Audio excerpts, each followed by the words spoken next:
Il est tout juste 19h30 heure d'Alger. Vous regardez le 24 News. Merci de nous rejoindre pour cette nouvelle édition 100% africain de ce vendredi 28 novembre 2025. Tout de suite les titres. Sahara occidental, ouverture des travaux de la 49e conférence de la coordination européenne de solidarité et de soutien au peuple sahraoui à Paris, et le Premier ministre sahraoui appelle à rectifier les positions européennes. Les détails dans ce journal.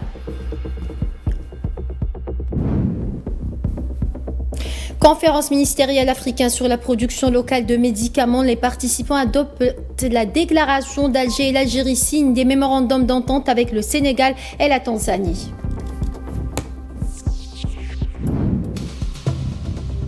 Et la situation ne cesse de se détériorer au Soudan. Les Nations Unies ont alerté sur le fait que plus de 21,2 millions de personnes souffrent de la faim.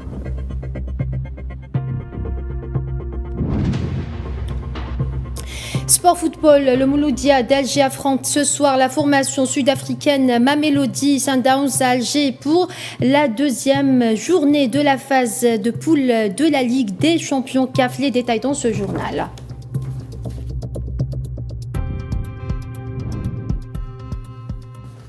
Bonsoir à tous. Si vous venez de nous rejoindre dans le dossier sahraoui de ce journal, la 49e conférence de la coordination européenne pour le soutien et la solidarité avec le peuple sahraoui a débuté aujourd'hui à Paris avec la participation de plusieurs délégations venues des 4 coins du monde. Tout à fait. Et le même projet serait même beaucoup plus important, alternative à celle du Maroc. Et dans la résolution... Et les travaux de la 49e conférence de la coordination européenne pour le soutien et la solidarité avec le peuple sahraoui ont débuté vendredi après-midi à Paris. Une occasion pour les participants de réitérer leur solidarité au peuple sahraoui. Les détails avec Safouan Ben Sabri. La 49e conférence de la coordination européenne pour le soutien et la solidarité avec le peuple sahraoui, plus connue sous le nom de COCO, se déroulera du 28 au 29 novembre à Paris. Événement majeur pour le mouvement international de soutien au peuple sahraoui, la conférence constitue chaque année un rendez-vous politique majeur réunissant des acteurs engagés du monde entier pour la cause sahraoui. Cette 49e édition se caractérise par une dimension particulière. C'est la première depuis le vote au Conseil de sécurité de l'ONU concernant le Sahara occidental qui a donné lieu à la résolution 2797. Une résolution face à laquelle le Polisario a tenu à affirmer sa ligne. Oubi Bouchalaya Bachir, conseiller spécial du président sahraoui, a déclaré que le référendum d'autodétermination demeurait la seule voie viable et centrale dans le processus de règlement onusien. Par ailleurs, la question sahraoui reste une cause dont l'issue doit se faire dans le cadre onusien. Le Conseil de sécurité a pris soin de dire que le secrétaire général, c'est l'envoyé personnel et c'est la MINURSO qui doivent lidérer ce processus de négociation. Et ça, je crois que c'est un peu barrer la route devant les puissances et les pays qui voulaient un peu faire un hijacking du processus. Le COCO constitue plus que jamais une plateforme pour la défense de la cause sahraoui et une tribune pour les dirigeants sahraouis pour porter la cause sur la scène internationale.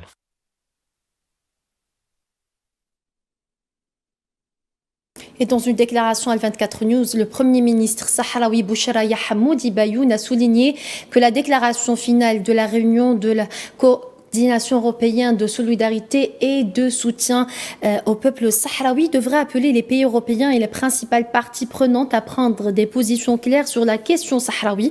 Il a également exprimé la volonté du Front Polisario d'entamer des négociations sérieuses avec la garantie du droit du peuple sahraoui à l'autodétermination conformément aux résolutions des Nations Unies.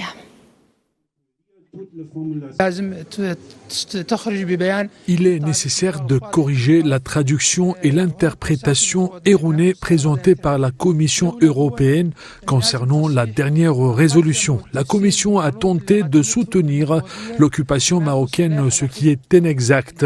La résolution appelle à des négociations entre les deux parties, le Front Polisario et le Maroc, autour de toutes les propositions, notamment celles liées à l'autodétermination. Elle s'inscrit pleinement dans les principes et résolutions des Nations Unies. Les Sahraouis sont prêts à négocier avec le Maroc toutes les options tant que ces négociations concernent le droit du peuple sahraoui à l'autodétermination. Et le Premier ministre sahraoui a souligné que la Commission européenne est accusée de violer les décisions de la Cour de justice de l'Union européenne en concluant des accords avec le Maroc incluant illégalement le Sahara occidental. La Commission européenne n'a pas respecté l'arrêt de la Cour de justice de l'Union européenne concernant l'illégalité de tout accord économique ou commercial entre l'Union européenne et le Maroc portant sur le territoire ou les ressources du Sahara occidental. En effet, la Commission a récemment conclu un accord et tente maintenant d'en accorder un autre dans le domaine de la pêche, ce qui est illégal et inacceptable. C'est pourquoi nous exigeons l'annulation de tous ces accords. Et de son côté, le conseiller à la présidence sahraoui, Habib Bouchraya Bachir, a souligné que le Front Polisario attend toujours une invitation officielle de l'ONU pour la mise en œuvre de la résolution 2797 rejetant toute alternative proposée par le Maroc.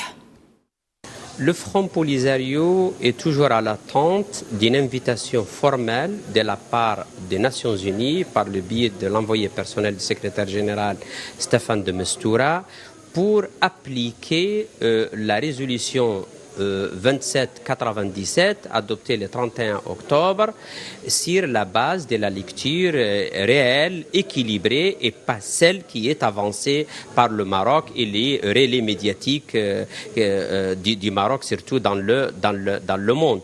Et je crois que l'envoyé personnel du secrétaire général avait déjà avancé des orientations globales sur l'objectif de ces négociations qui est relancer le processus des négociations entre les deux parties directes au conflit du Sahara occidental sur la base des deux propositions des deux parties. Il a nommé la proposition du Maroc, mais aussi la proposition du Front Polisario. Et le président de la conférence européenne de soutien au peuple sahraoui, Pierre Galland, et le secrétaire général du MOUDAF, Nasser Khabat, et le président de la délégation algérienne à l'Okoko, Mohamed Hani, réaffirment le droit du peuple sahraoui à l'autodétermination.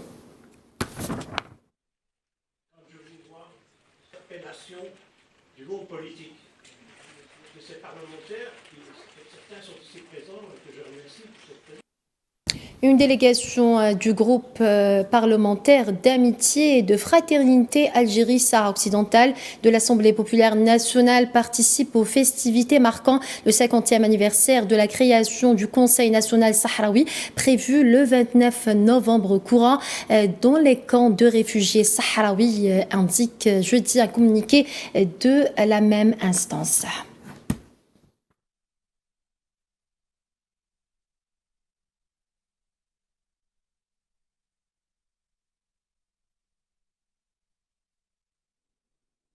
Et la ville de Bilbao, dans le nord de l'Espagne, a accueilli un séminaire interactif sur la résistance sahraoui contre l'occupation marocaine au cours des 50 dernières années, avec la participation de personnalités et de militants sahraouis intéressés par les questions de droits de l'homme et de solidarité internationale.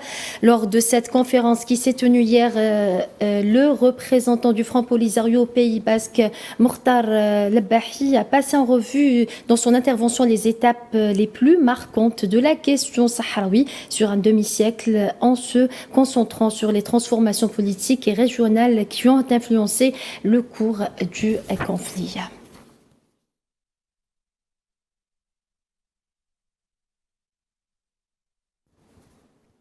En Algérie, les participants à la conférence ministérielle africaine sur la production locale de médicaments et de technologies de la santé ont adopté ce vendredi la déclaration d'Alger qui constitue une plateforme commune pour renforcer la souveraineté sanitaire du continent à travers l'unification des efforts visant à développer l'industrie pharmaceutique africaine et à réduire la dépendance à l'importation. Cette déclaration vient couronner 2 jours de discussion entre les ministres de la Santé et de l'industrie pharmaceutique et les représentants des instances africaines et internationales participant à cette conférence qui se tient au centre international Abdelatif Rahal Alger sous le haut patronage du président de la République algérienne Abdelmajid Tebboune. La déclaration d'Alger comprend des engagements pratiques relatifs à l'encouragement de la fabrication locale, au transfert de technologies, au renforcement des capacités réglementaires et à la facilitation des partenariats entre les pays africains dans le domaine des médicaments, des vaccins et autres technologies de la santé, à même de cristalliser une vision unifiée pour la réalisation de la sécurité sanitaire sur le continent.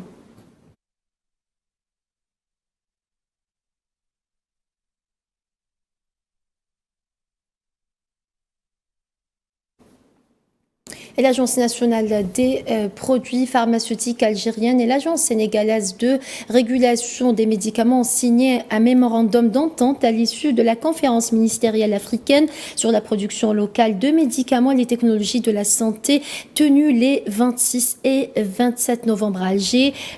Le mémorandum vise à renforcer la coopération bilatérale dans le domaine de la régulation des médicaments et de la protection de la santé publique, reflétant l'engagement des deux pays à développer les mécanismes de contrôle et à garantir la qualité et la sécurité des produits pharmaceutiques. Dans ce sens, l'Agence nationale des produits pharmaceutiques algérienne et l'autorité tanzanienne de régulation des médicaments et dispositifs médicaux ont également signé un mémorandum d'entente visant à renforcer la coopération bilatérale dans le domaine de la régulation des médicaments et dispositifs médicaux ainsi que la protection de la santé publique.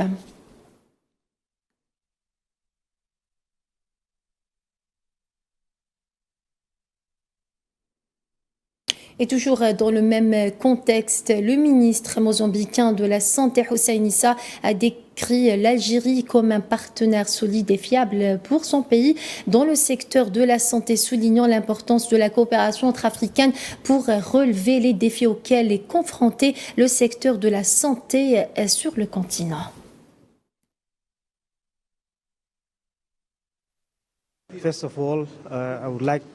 Nous sommes très heureux du soutien que nous recevons du peuple algérien et du gouvernement algérien.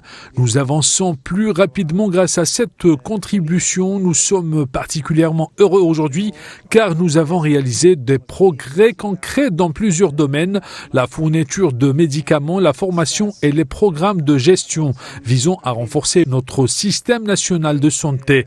L'Algérie est un partenaire fort et fiable dans cette coopération et nous œuvrons ensemble à l'amélioration de la qualité de vie au Mozambique.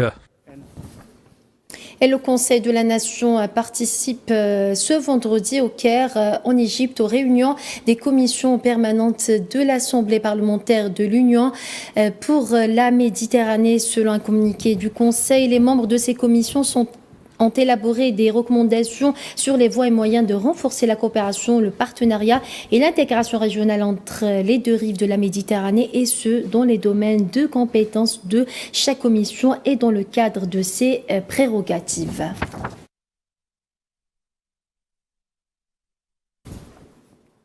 Et en Tunisie, le président tunisien Kais Saïed a qualifié ce vendredi d'ingérence flagrante dans les affaires intérieures du pays une résolution adoptée la veille par le Parlement européen appelant, je cite, à la libération de toutes les personnes détenues pour avoir exercé leur liberté d'expression. Lors de sa réception du ministre tunisien des Affaires étrangères Mohamed Ali Nafti au palais de Carthage, le président Saïd a affirmé que la Tunisie est un État indépendant et souverain et qu'elle n'acceptera en aucun cas d'ingérence dans ses affaires internes.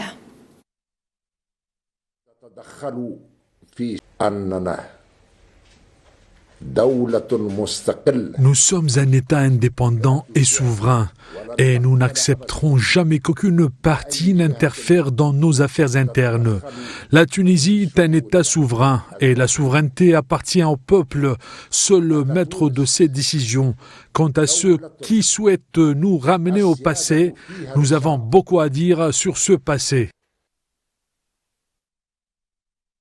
Les Nations Unies en Libye a exprimé l'espoir d'un accord entre la Chambre des représentants et le Haut Conseil d'État permettrait de respecter les exigences de la feuille de route annoncée en août dernier par la représentante spéciale du secrétaire général de l'ONU, Anna Tété. La mission a confirmé vendredi dans un communiqué que le respect des exigences de la feuille de route est une condition nécessaire pour faire avancer le processus politique et mettre fin à l'état de stagnation et de polarisation croissante qui menace la stabilité de la Libye et l'unité de ses institutions.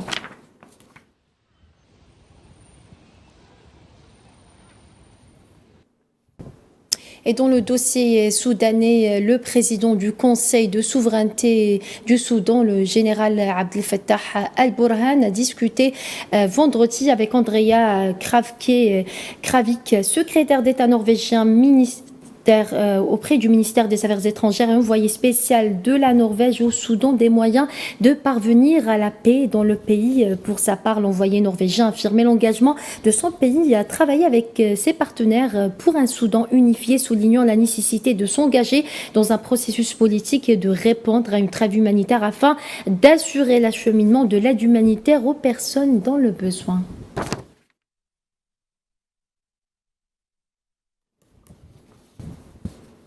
Et la situation ne cesse de se détériorer au Soudan. Les Nations Unies ont alerté sur le fait que plus de 21,2 millions de personnes souffrent de faim au Soudan, conséquence du conflit qui dure depuis près de 3 ans entre l'armée soudanaise et les forces de soutien rapide. L'organisation onusienne a fait cette annonce hier dans une publication sur les réseaux sociaux. Il a confirmé que la famine a sévi dans 2 régions, mais il convient de noter que dans les zones où les combats ont cessé, le programme alimentaire mondial a pu étendre son aide, ce qui contribue à réduire les niveaux de faim.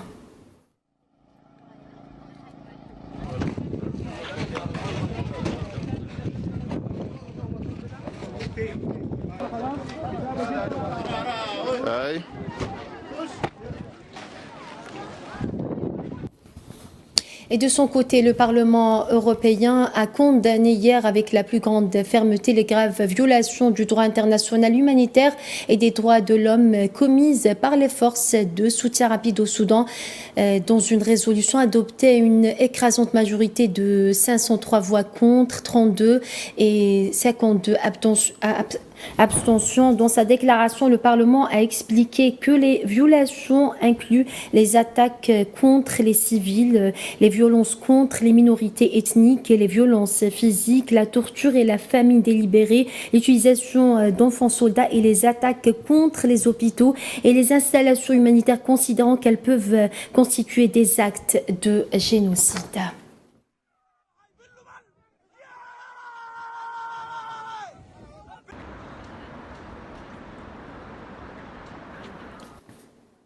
Et un mot de culture à présent, le théâtre national algérien Mahieddine Bechtarzi a abrité dans la soirée de jeudi la première représentation en Algérie de la pièce théâtrale intitulée À l'aube du théâtre Brantsev des jeunes Russes. Felah Laili était présente à ce spectacle. Regardez. Au Théâtre national algérien Mahieddine Bechtarzi, la soirée est placée sous le signe de l'échange culturel. La troupe russe du théâtre Brantsev présente son spectacle. À l'aube, une pièce inspirée du cinéma classique portée par un jeu intense d'acteurs. Un spectacle artistique qui renforce les relations culturelles entre l'Algérie et la Russie. On a organisé pendant cette année beaucoup d'événements culturels dans le domaine des arts. Et le spectacle d'aujourd'hui, c'est un spectacle qui, d'un côté, c'est de nos parts,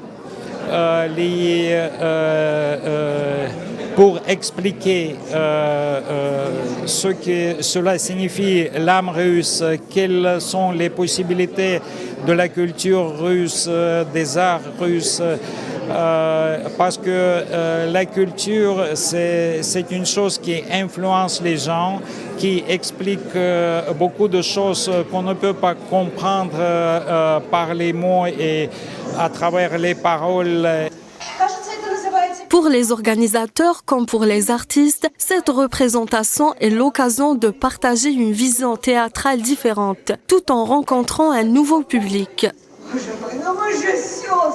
Le metteur en scène parle d'une aventure artistique et humaine. C'est une histoire internationale, c'est un sujet humain qui parle de l'égalité. Je trouve qu'il faudrait réveiller un petit peu ce qui est meilleur de l'être humain, chez l'être humain. Le public algérien est bienveillant, très agréable et je suis très heureux de voir autant de public dans la salle. Merci beaucoup.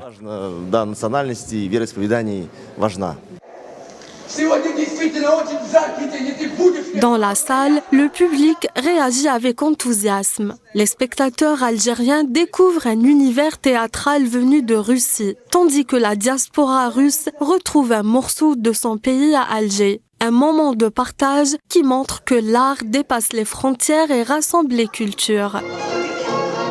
J'étais très contente de voir les Russes et la société russe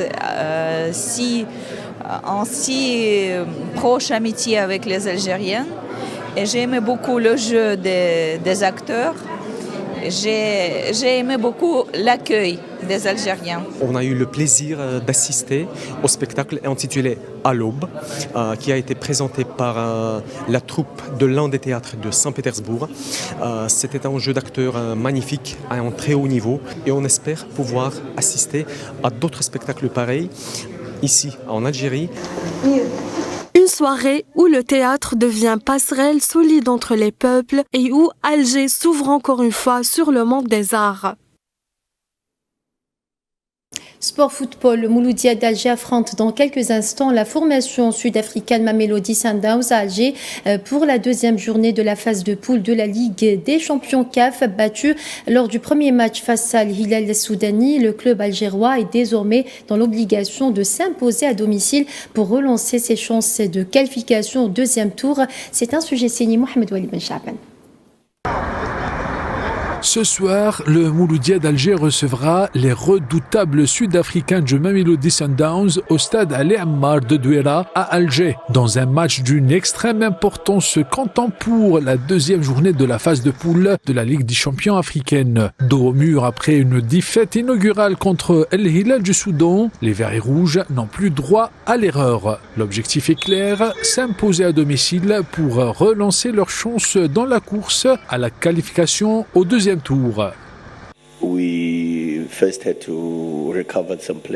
Nous nous préparons comme toujours, ensuite nous analysons notre performance, puis nous entamons nos préparatifs comme à l'accoutumée, comme nous le faisons face à n'importe quel adversaire. Nous identifions certains points forts et points faibles, puis nous transmettons suffisamment d'informations aux joueurs pour qu'ils soient prêts à disputer le match. C'est un match difficile en Ligue des champions africaine et nous en sommes conscients. Tous les matchs de la Ligue des champions sont sans aucun doute difficiles. Non, même pour l'équipe en général, je pense qu'au contraire, cette défaite nous a fait comprendre aussi certaines choses. On a pu comprendre que il y avait certains détails, certaines erreurs qu'on ne pouvait pas faire au niveau dans ce genre de match. Donc on prépare le maximum pour demain et pour être le plus performant possible et donner la plus grande partie à nos supporters. En face, une formation sud-africaine solide, expérimentée et habituée aux grandes affiches continentales. On est proche du match, les préparations sont dans les derniers étages. On est très, très content d'être ici, surtout parce qu'on voit aussi un club qui a grandi beaucoup, un fantastique stadium. On est au courant aussi de la construction d'un centre d'entraînement que donne MC Alger des conditions pour être entre les grosses équipes en Afrique. Donc, groupe étage. Nous avons l'habitude de gagner et nous allons tenter de le faire dans ce match. Je pense que celui qui marquera le plus de buts sera le vainqueur. Nous savons qu'ils veulent s'imposer contre nous. C'est pourquoi nous sommes venus ici pour essayer de les contrôler et de remporter la victoire. C'est dans notre nature. Et puisque nous jouerons le soir dans des conditions favorables, nous allons tenter d'en profiter et de rééditer notre performance. Le MC Alger devra faire preuve de rigueur défensive et d'efficacité offensive pour espérer décrocher une victoire précieuse et se remettre sur les rails dans ce groupe relevé. La formation algéroise qui compte sur le soutien de ses supporters sont conscients de l'enjeu. Une nouvelle contre-performance compliquerait davantage leur parcours africain. Et voilà, c'est ainsi que s'achève cette édition africaine. Merci à vous de votre fidélité. Excellente suite des programmes sur Al24 News.